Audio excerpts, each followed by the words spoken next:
조금 전에 말씀드린 것처럼 이 대승경전을 공부하게 되면 왜 우리가 일미의 맛이며 그 다음에 결정적이며 이게 실제이며 본각이며 그 다음에 이행 중생들의 삶에 모두 다 이익이 될 수밖에 없는지를 제가 한번 경전의 구조를 통해서 말씀드리겠습니다.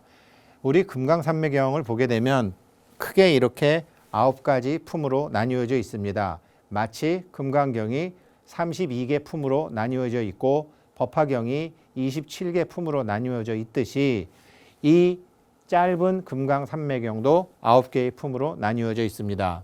먼저 이제 서품을 제가 이제 경전 제목 이렇게 말씀드렸고요. 경전에 나왔던 그 무상품, 상이 없다? 범소유상 계시어망인데 상이 없다? 무상품이고요. 무생품, 무생은 불생과 같습니다. 반야심경에 나오는 불생불멸, 불생불멸의 그러한 경지에서 행동이 일어난다고. 본각리품, 본각이라는 것은 원각경으로 따지면 원각과 같습니다.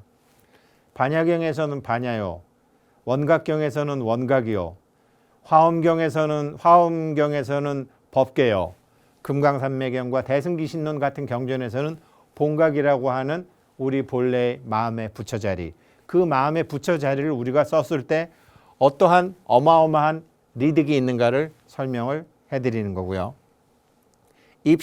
입실제품, 제가 왜 입실제품은 이렇게 저희가 공부할 거지만 글자를 크게 했냐면 이 실제에 대해서 이제 설명을 드리고 이 실제에 대해서 가르쳐 주시는 경전이기 때문에 이 하나의 맛이고 결정적이며 리행이며 실제며 라는 얘기가 다 나오는 겁니다.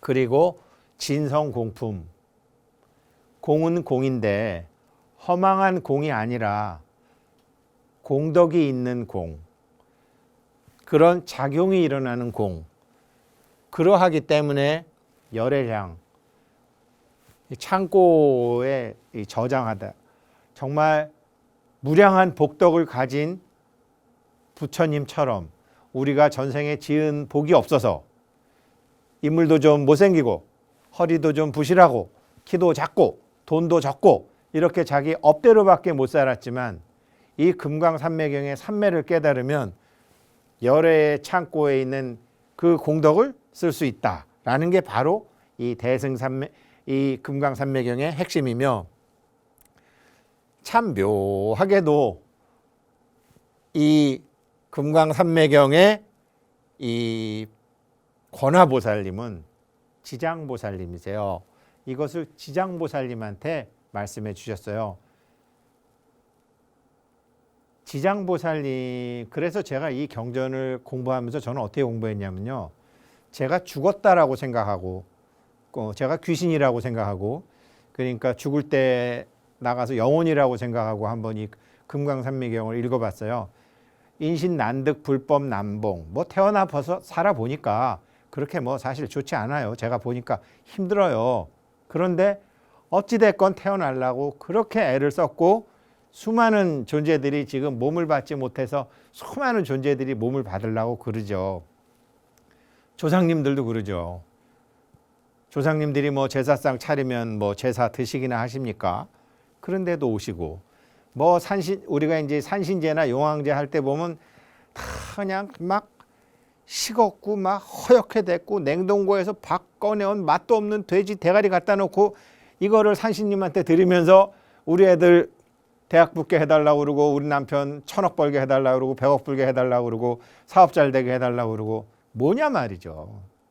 그래서 제가 그러한 모든 눈에 보이지 않는 존재들을 위해서 이 보살도를 행하시는 지장보살님한테 이 금강산매경을 맡기셨기 때문에 제가 죽었다라고, 제가 죽은 귀신, 몸 가진 귀신이라고 생각하고, 돌아가신 아버님, 뭐 돌아가신 할아버지, 할머니, 외할아버지, 외할머니, 장인어른 이렇게 생각하면서 그분들과 마음의 교감을 하면서 경을 읽어보니까 경이 전혀 달라진다라는 거죠.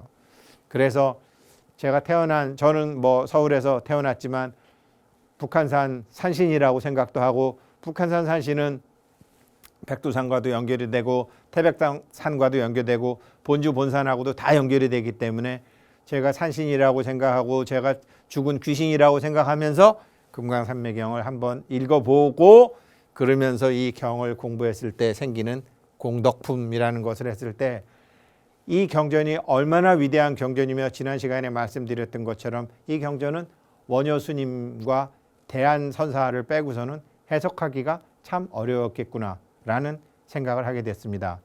그러나 그때 사람들이 머리가 나쁘고 우리가 머리가 좋아서 지금 이것을 이해할 수 있는 것이 아니라 그때 사람에 비해서 우리 시대의 사람들은 사회적인 환경이 지식의 기반이 넓어졌으며 우리들의 이제 지식의 양이 많아져서 훨씬 이해하기가 좋아지셨다라는 거죠.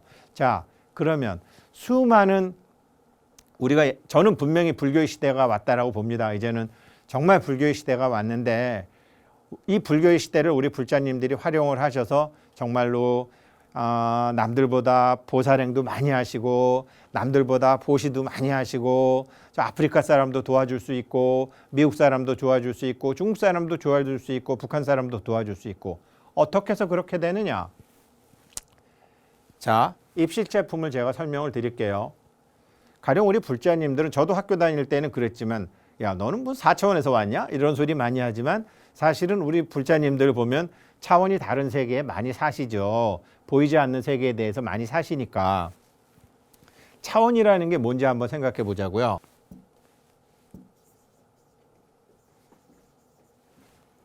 이거는 하나의 점은 0차원이죠. 하나의 점은 0차원이라고 그래요. 이해하기 쉽게 설명하면요. 그러면 이 점과 점을 연결해서 길이가 생기면 이거는 1차원이라고 그래요. 근데 이 길이가 하나 더 생겨서 넓이가 생기면 이거는 2차원이라고 합니다. 넓이가 생기면. 돼지가 2차원에 산다고 그래요. 돼지는 이렇게 돼서 이게 하늘을 볼 수가 없다면서요. 다 2차원에 살죠. 지렁이, 뭐 이 밑 바닥에 기어다니는 이 벌레들을 다 2차원에 사는 거죠. 이 차원의 세계는 높은 차원을 그 낮은 차원은 알 수가 없어요. 1차원에서만 왔다 갔다 하는 만약에 죄수가 있다면 이 사람은 요것만 알지 이 바깥 양쪽은 모르는 거거든요. 그런데 이쪽까지 넓이까지 할 수 있는 2차원까지 살 수 있는 사람이면 1차원을 알 수 있는 거죠. 그러면 3차원은 뭐냐? 3차원은 지금 이런 것 빼기 이런 거 더하기 높이가 생기는 거에 3차원이 되는 겁니다. 높이가 생기는 게 3차원이 되는 거죠. 그러면 여기서 2차원 사람한테 우리들은 3차원에 살고 있잖아요. 자, 여기 사과가 있습니다. 2차원에 사는 뭐 벌레들이나 지렁이한테 내가 니네한테 사과를 보여줄까? 사과는 암만 설명해봐야 얘네들은 몰라요. 아니 사과 너한테 줘볼게. 그러면서 이제 줬다고 해봐요. 주면은 사과가 이 면에 닿은 이걸 사과라고 그래요. 이렇게밖에 이해를 못해요. 높이가 없으니까. 그래서 이 사과를 2차원은 우리는 사과를 당연히 이해하는데 2차원 사는 존재는 사과를 이렇게 면으로밖에 이해를 못한다는 거죠. 그러면 우리는 3차원에 사는 이렇게 입체를 가진 3차원에 사는 존재인데 육체를 가진 4차원은 뭐죠? 우리는 3차원과 4차원의 차이는 뭐죠? 우리는 시간에 묶여 있어요. 사실은 시간이 실제하지 않는다라는 것은 부처님은 불지혜로서 이미 2600년 전에 아셨지만 과학자들이 이제 아인슈타인 같은 사람이 밝혀놓은 게 시간이 없는 거구나라는 것을 시간이 확정된 게 아니라는 것을 밝혀놓은 게 한 100년 정도 되는 거죠. 3차원 사람들은 뭐냐면 앞만 볼 수 있잖아요. 한쪽밖에 못 봐요. 앞을 보면 뒤를 못 보고 뒤를 보면 앞을 못 봐요. 볼 수는 있어요. 그러나 시간차가 있어요. 앞도 보고 옆도 보고 뒤도 보고 위도 보고 아래도 보려면 시간이 걸려요. 이게 3차원에 있는 사람들의 한계죠. 그래서 내년에 우리 애가 취직을 할 수 있을까? 내년에 우리 애가 시집을 갈 수 있을까? 내년에 내가 돈을 많이 벌을 수 있을까? 몰라요. 시간이라는 제약에 묶여 있기 때문에. 그런데 4차원에 있는 존재들은 통째로 알아버리는 거죠. 시간이라는 개념이 없으니까. 그러니까 용한 점쟁이들은 아는 소리를 하죠. 3년만 참으면 크게 성공합니다. 아이고 아주 여태까지 그냥 아주 죽을 지경에 사셨네. 그러면서 과거와 미래에 대해서 아는 소리를 하죠. 그렇게 아는 소리를 하는데 그게 맞기도 하고 틀리기도 하고 이제 그렇다는 거죠. 그런데 이 금강산매경을 공부하시면 어떻게 되느냐? 4차원 정도가 아니고요. 3차원, 4차원을 다 통달을 하게 되면 5차원, 7차원, 1차원까지 확장해서 다 알게 되느니라. 그것을 이름하여 천안이라고 하고 해안이라고 하고 법안이라고 하고 불안이라고 하는데, 이 그러한 모든 것이 다 존재하는 세계에 들어가는 방법, 이 법계품처럼 실질적인 세계에 들어가게 하는 방법을 가르쳐 주는 것이 바로 금강산매경이라는 거죠. 그래서 이런 이제 위대한 경전인데, 자 그러면은 왜 이 경전을 부처님께서 일미라고 하셨는지 제가 이제 또 왜 한 가지 맛이라고 그랬을까? 아까 물론 제가 법화경 맛이 다르고 금강경 맛이 다르고 돈 버는 맛이 다르고 장가 가서 살아보는 맛이 다르고 애들 키워보는 맛이 다르고 승진할 때 맛이 다르고 차 좋은 거로 바꿨을 때 다 맛이 다른데 어떻게 그걸 미련하게 그 맛을 다 보냐고요. 다 안 보고도 다 알 수 있는 방법이 있는데 그것을 일미라고 하셨습니다. 그래서 이 금강산매경을 일미라고 하셨어요. 우리 지금 화면에 보시는 거는 어느 이제 화가님의 작품입니다. 이 별자리 천상열차 분야지도의 별자리를 뒤에 배경으로 놓고 산매 자리에 계시는 부처님 상을 이제 미술 작품 했는데, 정말 부처님은 다 아시는 거죠. 다 아시는데 이걸 배워서 아시는 게 아니에요. 제가 지난 시간에 주식을 보니까 이런 말씀을 한번 드렸습니다. 이게 우리나라 은행의 이제 주식 10년 흐름인데, 주식이라는 게 2016년 2월 달부터 올라서 2017년 내내 오르고 지금 2018년도 지금 잘 오르고 있어요. 조정은 받지만.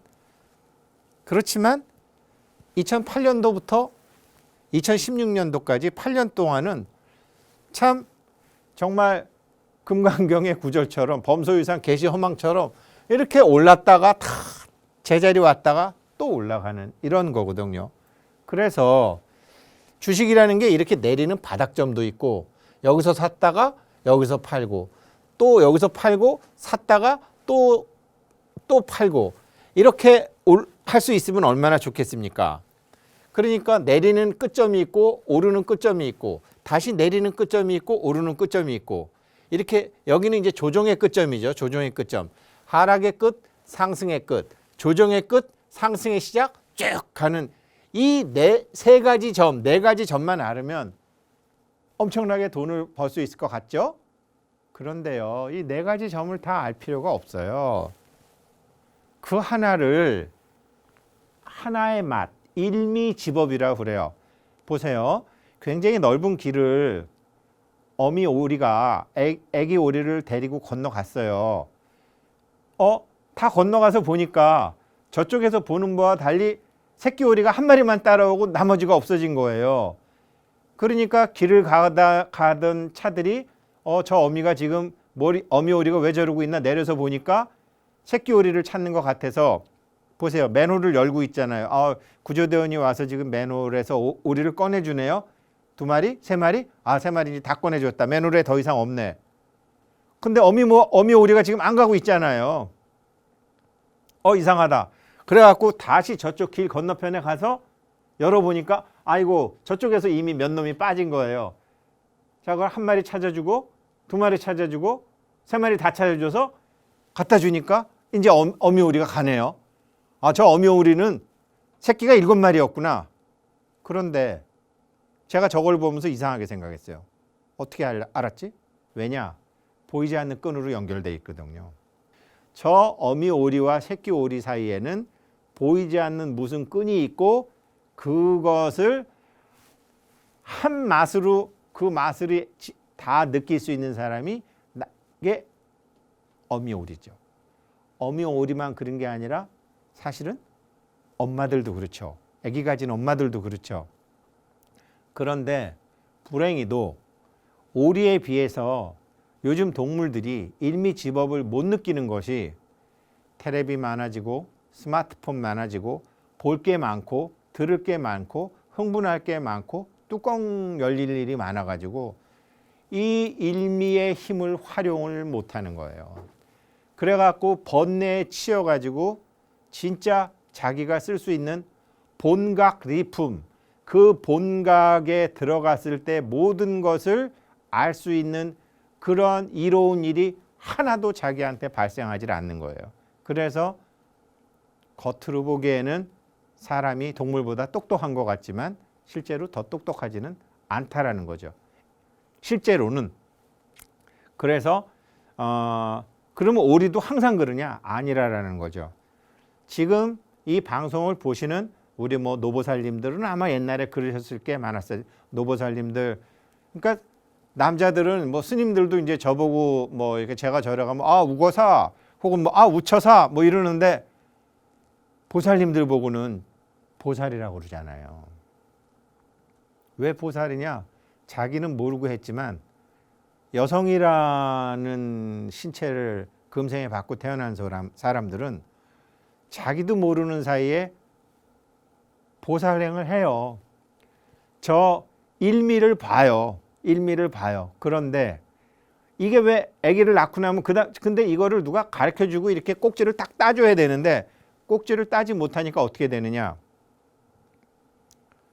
자기 애가 생기면 내 애는 남의 애보다 똑똑해야 되고 내 애는 남의 애보다 덩치도 커야 되고 내 애는 돈도 많이 벌어야 되고 되려 욕심이 극에 달아가지고 보살심이 다 없어져 버리는 거예요. 점점 둔해지는 거죠.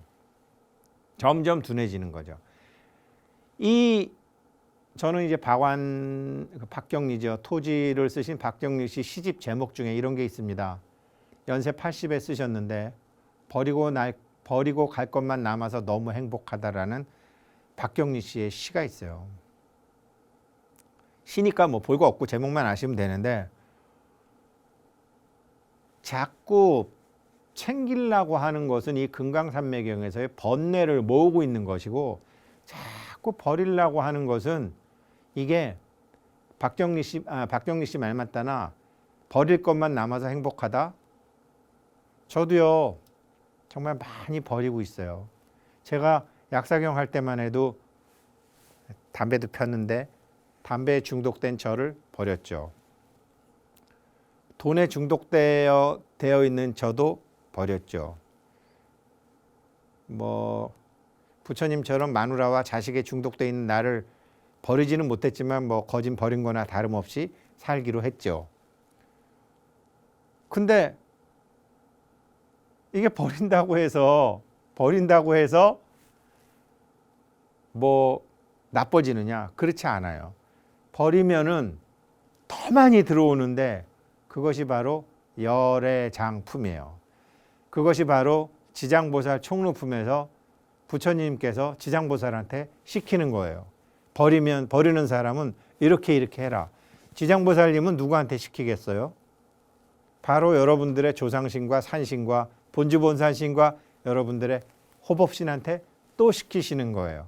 그래서 구한 바 없이 구해지고 바란 바 없이 바래지고 그렇지만 들어온 것도 이미 소유의 개념을 떠났기에 또다시 그것은 중생을 위해서 쓸 수밖에 없는 이 금강산매경은, 그러니까 어떨 때 사람들이 버렸는데도 더 자기가 많이 갖게 되냐면요, 이 금강산매경의 이치로 세상의 이치를 알고 나면 사람들이 불쌍해 보이는 거예요.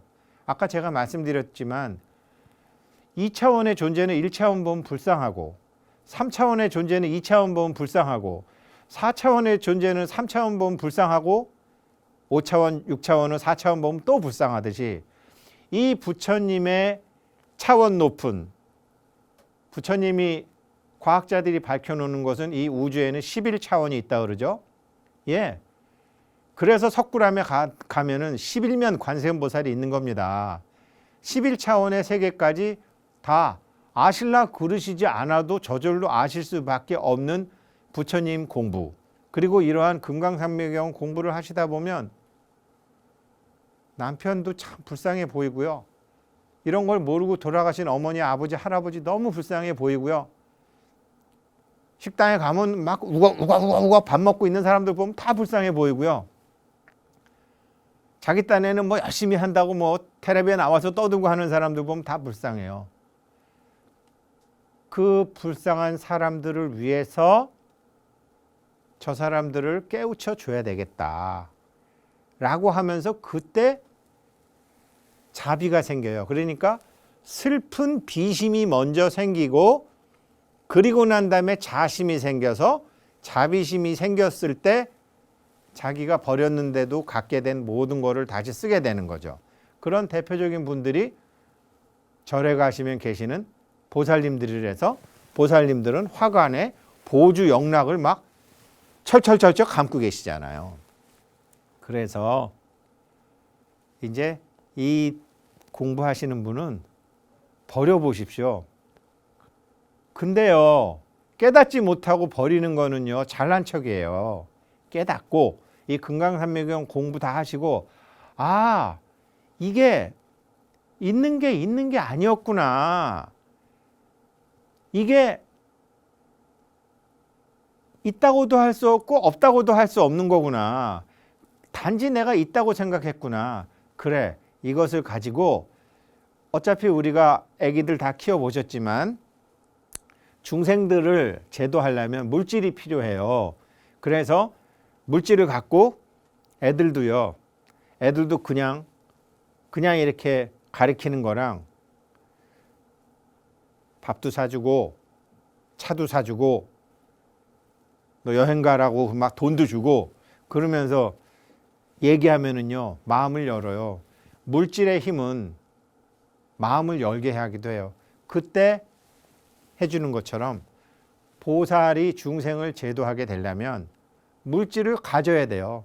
물질을 가져야지 물질로서 여전히 물질이 실제한다고 믿는 미혹한 중생들을 살살살살 꼬시면서 이 깨달음 쪽으로 오는 거죠. 아마 약사경 공부하시면서 약사 여사님의 44대원을 공부하셨던 분들, 배고픈 사람 배부르게 해주고, 출세하고 싶은 사람 출세하게 해주고, 아픈 사람 낫게 해주고, 보배를 갖고 싶어하는 사람 보배 갖게 해주고, 그리고 또한 보리를 얻게 하겠다라는 7 약사여래님의 서원처럼 그렇게 하셔야 돼요. 그래서 좋은 일을 하시려면 분명히 차원이 높은 4차원, 5차원의 세계에 가셔야지, 그제서야 여전히 3차원에 사실은 실제하지 않는데 실제한다고 믿는 어리석은 중생들이 슬프고, 그 슬픔에서 건져내기 위해서 물질이 필요하며, 그 물질을 사용을 해서 내가 제도하고자 하는 그 중생의 인식의 세계를 2차원에서 3차원, 3차원에서 4차원, 4차원까지 자꾸 높여주는 것. 그게 보살행입니다. 자, 금강산매경 본문 한번 보시겠습니다. 이와 같이 나는 들었다. 한때 부처님께서 왕사성의 기사굴산에서 큰 비구 스님 무리 1만 명과 함께 계셨다. 이들은 모두 아라한의 도를 얻었으며 그 이름은 사립을 대목건년 수보리 등으로서 이와 같은 많은 아라한들이 계셨다. 그러니까 스님들이 10,000명이 계셨는데 금강경의 수보리 존자, 그 다음에 반야심경의 사리자, 그 다음에 우리 목련경의 목련존자, 이런 분들이 이제 2000 스님이 계셨어요. 그리고 보살 마하살이 10,000분이 계셨어요. 그리고 보살님들이 2000명이 계셨는데, 해탈보살, 심왕보살, 무주보살, 이런 분들이 2000명이 계셨고요. 장자 8만 명이 계셨는데, 우리가 백만장자, 억만장자, 뭐 이게 불교 용어, 유마거사, 유마장자, 물질을 많이 갖고 있는 물질을 많이 갖고 있으면서도 그 보살행을 하시는 분들, 그런 분들이 범행장자, 대범행장자, 수제장자, 이런 물질계의 부자들이 한 8만 명이 계셨어요. 그 다음에 하늘, 용, 야차, 건다바, 아수라, 가루라, 긴나라, 마후라가 사람인 듯 사람 아닌 듯한 60만억의 무리가 있었다. 이게 참 중요한데요. 지금 여기 이제 우리 뭐 방송국 스태프들도 있고 시청자분들도 지금 같이 보시고 계신데, 우리가 지금 우연히 이렇게 같이 보신다고 생각하시면 대단한 착각이죠. 분명히 어떤 회상에서 같이 공부하다가 지금 다시 이제 공부를 하시는 건데, 이 물리학자들이 밝혀놓은 우주가 어떻게 돼 있냐면요, 우리가 홀로그램 속에 있다라는 거예요. 실제로 제가 아까도 말씀드렸지만, 이 4차원 사람들이 보게 되면 3차원 사람들은 홀로그램이죠. 이게 그래서 시간이 없는데, 시간이라는 것이 실제로 확정되어 있는 것이 아닌데 이렇다라는 거죠.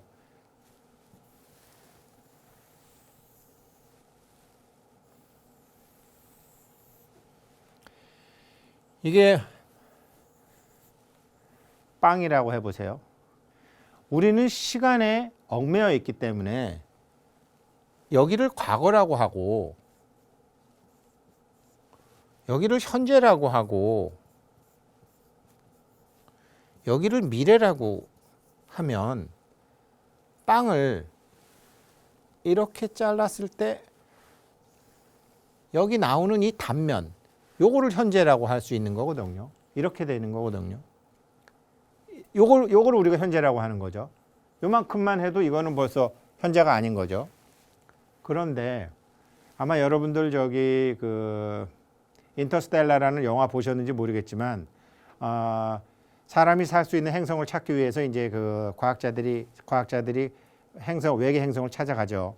그래서 이제 어느 별에 갔다가 한 사람을 남겨두고 두 사람이 밖에 잠깐 3시간을 갔다 왔는데, 3시간 갔다가 다시 그 인터스텔라 그 비행선 안으로 들어와 보니까 정확히 28년 4개월이 흘러갔고 안에 있던 사람은 확 늙어버렸어요. 왜 그랬느냐? 중력이 있는 곳에는 시간이 늦게 가고 중력이 없는 곳에는 시간이 빠르게 가거든요. 그래서 시간이라는 게 굉장히 상대적이라는 거죠. 이게 이제 아인슈타인의 상대성 이론인데, 우리는 이렇게 지금 우리는 3차원에 살기 때문에 내가 3살 때, 내가 5살 때, 야, 100세 인상이라는 때 내가 지금 이거 80세 때 건강할까? 내가 90세 때 국민연금이 나올 수 있을까? 그때는 내가 어떻게 될까? 이게 우리는 모르잖아요. 그런데 금강산매연 공부하시다 보면 아시게 될지도 몰라요. 왜냐? 알게 해줘요. 누가? 이 60만억의 금강, 이 왕사성 기사굴산에서 우리가 같이 공부하던 사람들이요. 동창들이에요. 이 사람들이 지금 얘기하는 게. 2600년 전이고, 아니 하늘, 용, 야차, 건다바, 아수라, 가루라, 긴나라 이런 사람 없잖아요. 3차원에서 없다니까요.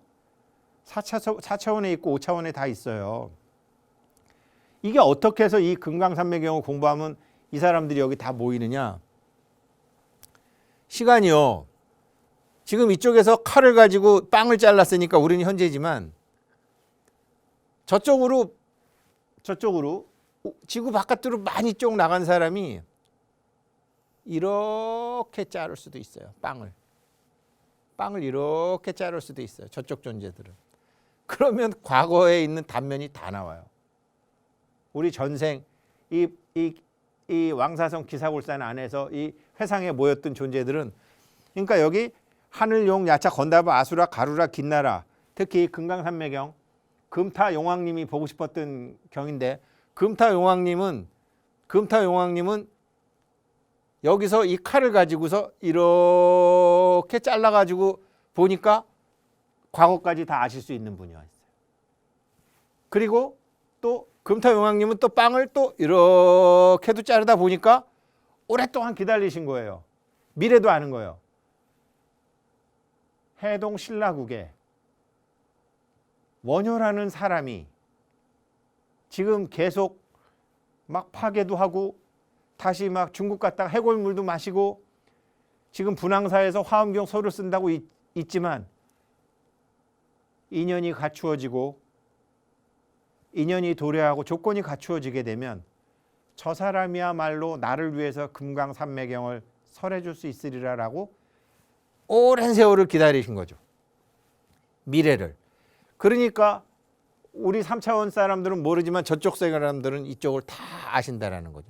그래서 미래까지 다 알 수 있게 되고 과거도 알게 되고 현재도 알게 되고, 과거, 현재, 미래라는 건 없고, 이게 어떻게 없게 되느냐? 상관없으면. 그래서 금강경에 과거신불가득, 현재신불가득, 미래신불가득.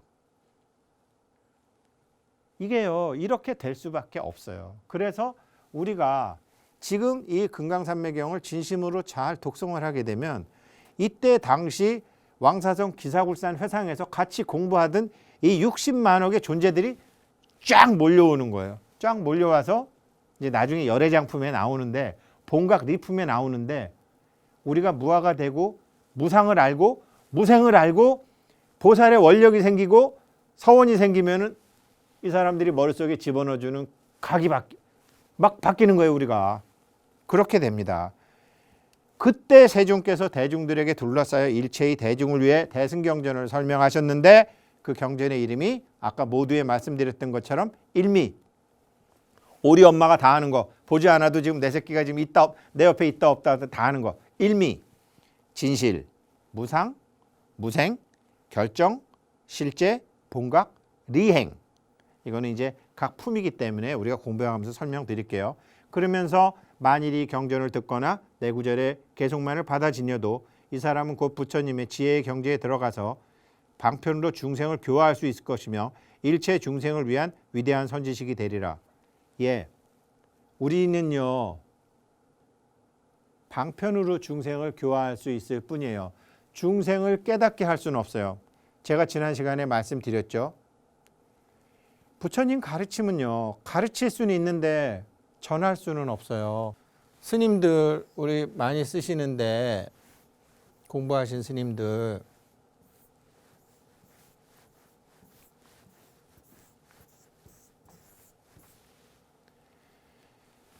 비인부전, 그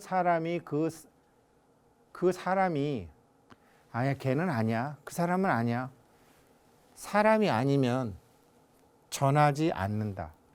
전할 수 없다. 이 금강산매경의 가르침도요, 가르칠 수는 있어요. 그런데 전할 수는 없어요. 전할 수는 없다고 해서 포기하는 게 아니라, 전할 수 없기 때문에 방편을 써서, 방편 중에 최고의 방편은 물질이에요. 돈이에요, 돈. 그래서 참 이 부처님의 지혜로 물질이라는 방편을 써서 그 물질마저도 허망하게 해줘야 되는 것. 저는 그게 이제 이 공부를 하시는, 그래서 우리 이제 PD님하고 이 방송을 저희가 이제 제목을 정할 때, 지난번에는 부자 양성이었지만 이건 부자 완성이다. 이제는 왜? 부자 양성은 일단은 군자금처럼 무엇인가를 위해서 준비하는 것이고, 부자 완성은 이제는 써야 되거든요. 이제는 써야 돼요. 근데 그 물질의 속성을 알아야지. 돈의 속성? 그거는 환상이다. 자, 보세요. 나중에 금강경 공부하면서 나올 거지만, 무상이다, 무생이다. 무생? 태어남이 없어? 예, 태어남이 없다는 거 확인시켜 드릴게요. 이제 공부하면서. 예전에는요, 돈이 만질 수 있는 돈이었어요. 예전에는 월급이 통장으로 들어와서 돈으로 다 받아가지고 다 이렇게 엄마 갖다 주든지 마누라 갖다 줬어요. 그런데 요즘은 이제 전산으로 가서 돈 구경도 못해요. 구경도 못하면서 허공으로 떠다닙니다. 돈이 허공에 떠다니는 세상이 됐어요. 이제 정말 옛날부터 스님들이 그랬어요. 아이고 허공에 날아다니는 돈, 그까지 돈이 뭐가 그렇게, 이렇게 말씀하셨거든요.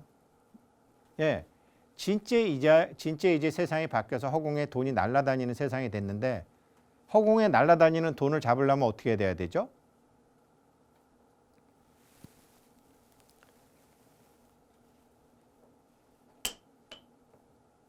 빈손이 돼야 돼요. 빈손이 돼야지 허공과 접촉이 되지.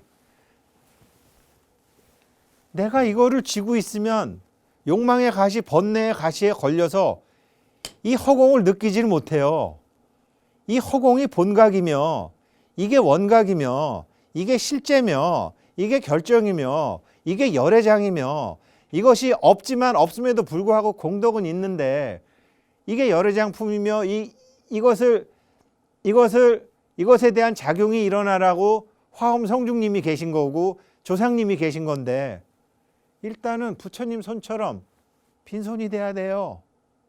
빈손이. 이 이치를 이제 말씀을 드릴게요. 그래서 중생을 교화하려면 방편이 있어야 된다. 부처님께서 이 경전을 말씀하신 뒤 가부좌를 틀고 앉으셔서 곧 금강산매에 들어갔다. 산매, 나중에 경전 뒤에 나오지만 산매에 들어가지도 않고 좌선에 들어가지도 않고 이런 구절이 나옵니다. 독서산매, 그렇죠? 아시죠? 보왕산매로는 아시죠? 그 다음에 천수경에 보면 백천산매 도운수 수지 신시 광명당 아시죠? 법성계 능인해인 산매 중 번출여의 부사의 우보익생 만호공, 아주 중요한 산매 나오죠. 화엄경 약창계에 나오죠. 해인 산매 세력고 보현보살 제대 중 그 산매가 뭐냐? 산매가 정진력의 힘으로 아무것도 없는 깊은 멸진정의 경지에 들어간 것이냐? 노. 아니에요. 산매는 뭐냐면요, 요것이 이제 직접적인 말로 설명을 드릴게요. 3차원에서 내가 볼 때는 있는 것이지만 실제로는 홀로그램으로 존재하는 것이다. 홀로그램으로 존재하는 것이다. 이게요, 자꾸 그렇게 경전을 읽으면서 하다 보면은 그러면서 그렇게 믿어지는 시간이 와요. 이 뇌라는 놈이 그렇게 만드는 것 같아요. 그래서 여기에 대한, 이게 돈이건 이게 사랑하는 아들이건 사랑하는 여인이건 쥐기건 뭐건, 이게 실제하지 않는 허망한 홀로그램이라는 존재를 아시게 돼요. 산매가 뭐냐? 번뇌가 아님을 아는 거. 없던 원각의 세계에 번뇌가 생겼지만, 생겼다고는 하지만, 중생의 말로는 생겼다고는 하지만 본질적으로는 생김이 없는 것과 같은 것. 즉 망을 보고 망이 아니라는 것을 아는 것. 생멸을 보고 생멸을 보면서 이것이 생멸이 아님을 아는 놈. 생멸을 보고 생멸이 아님을 아는 놈. 그 놈이 불생불멸한 놈인데, 그 불생불멸한 놈의 상태를 유지하는 것. 그게 산매입니다.